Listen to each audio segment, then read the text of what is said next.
Alright, so here's the rack, basically completely taken apart. I'm just going to throw it together dry, show you how it goes together, and kind of walk you through how you take it apart. There's a lot of tutorials out there on how to do this for different cars. There's a absurdly huge quantity of Miata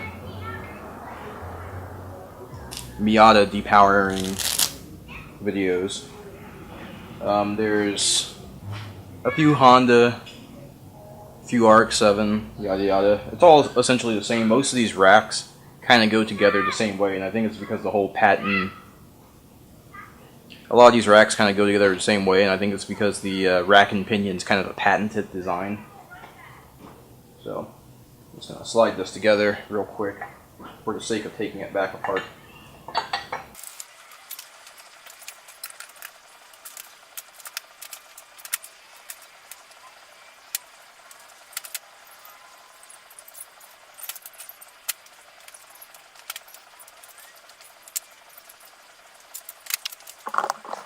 Alright, so here's essentially what the rack looks like. These are the tie rod ends. So you're going to have... I forgot which end goes where. I probably should have paid attention to that. Alright, so that's basically it. When you start, you're going to want to remove the tie rod ends. For this, I just used a big adjustable wrench. I don't know what size it actually is. I actually had to use a fairly large cheater bar to get these things off because they are on there tight. I believe they're Loctited from the factory, and if you're working on what happens to be a 93 Escort or anything from that area, you're working on something that's 20-something years old, and it doesn't want to budge. So on the passenger side, there's a little locking screw, a little Allen key, a little locking blah blah blah. Yeah, a little locking screw with an Allen head. Let me see what size that is. Alright, so this little screw is a number 4 Allen key. So probably forget to mention, you're probably going to need a bench vise. Makes it a hell of a lot easier. I don't know how I would have did this without having a vise. Alright, so anyways, number 4 Allen key. Back that out. Break these loose. You're probably going to need a pretty big wrench with a pretty big cheater bar. So remove your tie rod ends. Also, when you pull this off the car, there's going to be boots that cover this, so you can, I just cut the boots off because they were already destroyed, they really weren't doing anything. Same thing on the other side. Let's break that loose. Alright. So then on this side, there's going to be a C-clip. So you want to take your snap ring pliers. You're going to take your snap ring pliers and pop that out.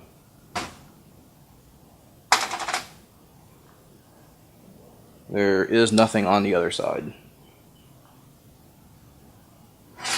Alright. So then what I did, there's this tension adjustment screw. So there's a lock nut that goes on the outside of that. It's pretty huge. Remove that. Once again, big pair of pliers. I actually used a pair of vice grips because I didn't have a wrench that was big enough. It wasn't on there too tight in my case, so I got away with cheating. And then this is a really massive, what looks like an Allen key. I didn't have one big enough. If you're lucky, it's tight enough, it's loose enough that you can just remove it by hand. But if not, a 15mm nut just about fits in there. So I took a couple of 15mm, locked them together on a bolt, and used that in a wrench to break that loose and unscrew that adjustment screw. Inside of there is a small spring. So you're done with that side. So underneath here there's a plastic cap. It's I had hell trying to get that out. I ended up taking a chisel and a hammer and just hammering the plastic away until I could get that out because it wouldn't turn. Anyways, there's a I want to say it's like a 13 or a 12. Alright, so there's a 15mm nut. Alright, so when you go to break this loose, it's going to spin and it's going to move the shaft. So just go ahead and move the shaft all the way to one end so that it locks, so that you can break that loose. I used an impact and just held it in place and just broke it loose. So 15mm nut, that comes off. Alright, move to the top here. It's a little plastic boot, that comes off. This, like I said, this is already apart. There's another snap ring, so take your snap ring pliers, reach down in there and pull that off. And then once that is off, you can flip this upside down, take a punch and a hammer, and carefully hammer this out. It took me a while to get this out. It felt like it wasn't going to come. I should probably close the garage door when I do this because, you know, ambient noise, but it's hot as hell, so. Anyways, hammer this until it pops this assembly out. So that comes out just like that. So this, I've already taken apart.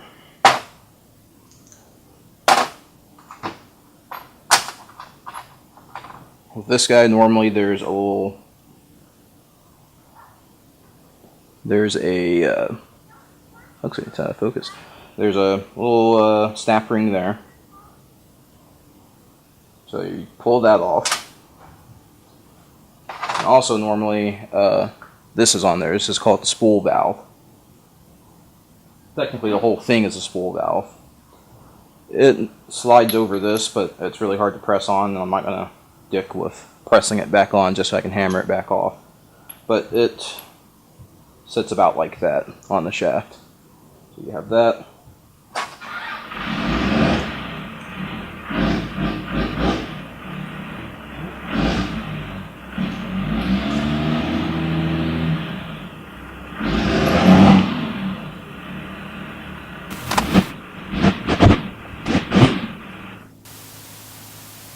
Alright, well, that was fun.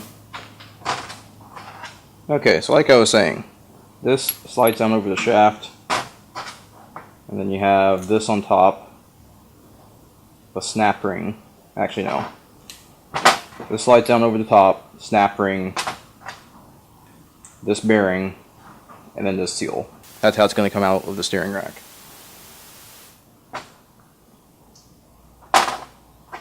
So, I actually had to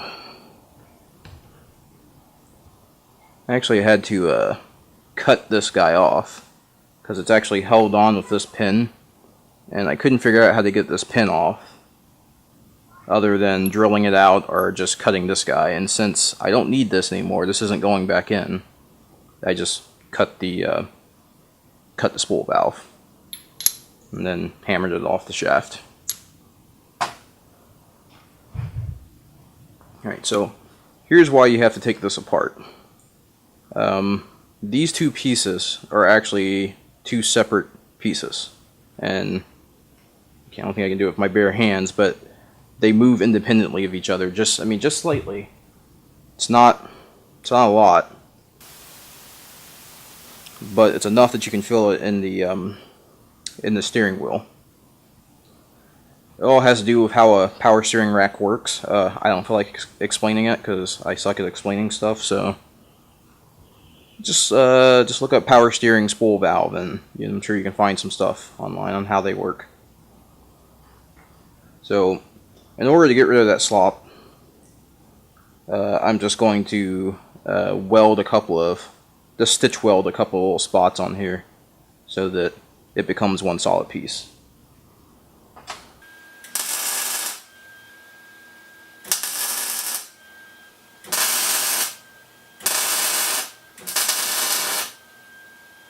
Not my best work. Certainly not my worst work. Alright, so once you got all that apart, this shaft should just pop right out.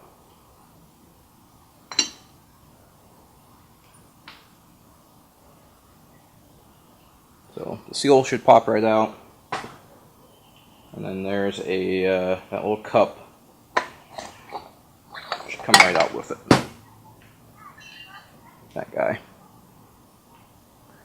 So the other modification you're going to want to do to kind of improve steering feel, get rid of some of that drag, is this piston. So basically how your power steering works is, you turn the wheel one way, fluid goes against this piston and assist, or vice versa, fluid goes against the piston this direction and helps you move it this way. Without any fluid in there, this is pretty much just dragging against the inside of the steering rack and causes a little extra drag. In most videos I see this piston isn't actually attached to the, it's not one piece, it's kind of like a collar, and you can cut it and then just kind of hammer it off. This one is actually one piece. So my two options are, I can either just take that rubber seal out, or that plastic phenolic, whatever it is, take that seal off and hope there's enough clearance. What I'll probably end up doing is take it to work and hope it fits in my lathe, and just, run that down a little bit. Alright, so I'm going to start putting this back together. Gonna get it all nice and greased up.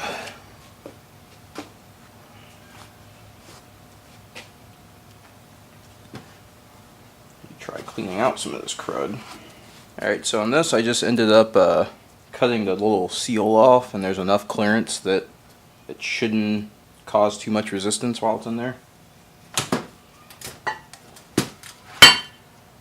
I also went ahead and took all my fittings from the lines and just welded them shut.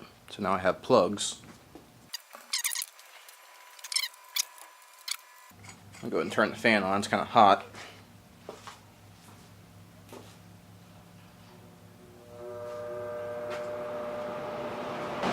Any type of grease you use, you want to make sure it has a really excellent water resistance. You want to make sure that it's not going to be washed out, because while this is sealed up, it's not super duper sealed up.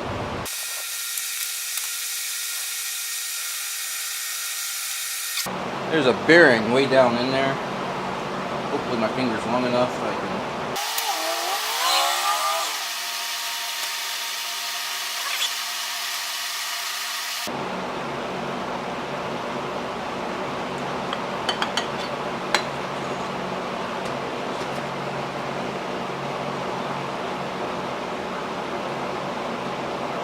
You really want to pack, if you got any loose bearings like this, you really want to pack that grease in there.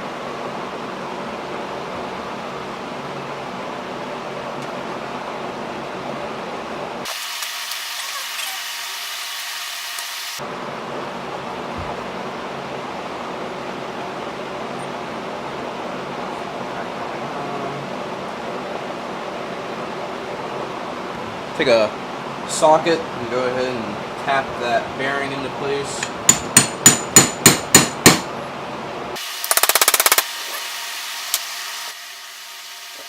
Alright, so that took a little bit of forcing to get that back in there.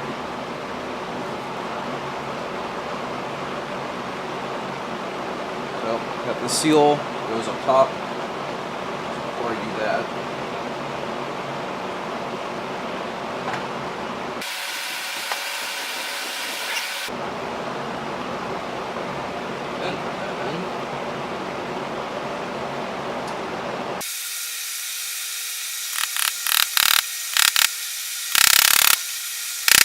got this cup.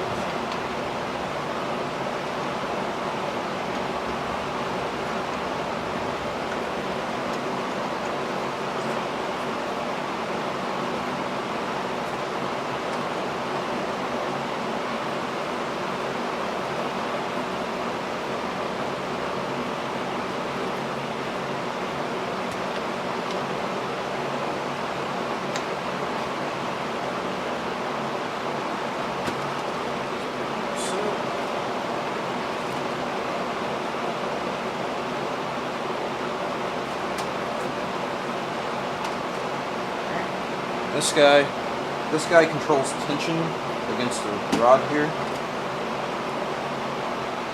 You have to play with that till it's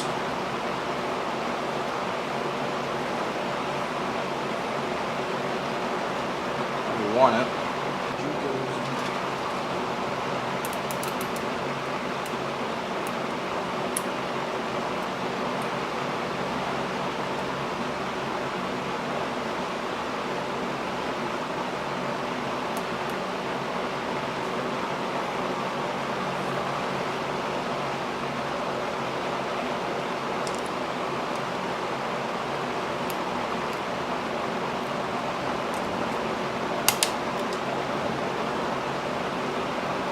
There we go.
Probably gonna want to get a boot for this.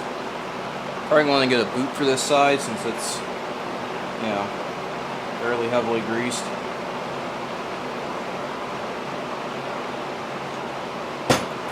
I'll worry about that later. Yep, there we go.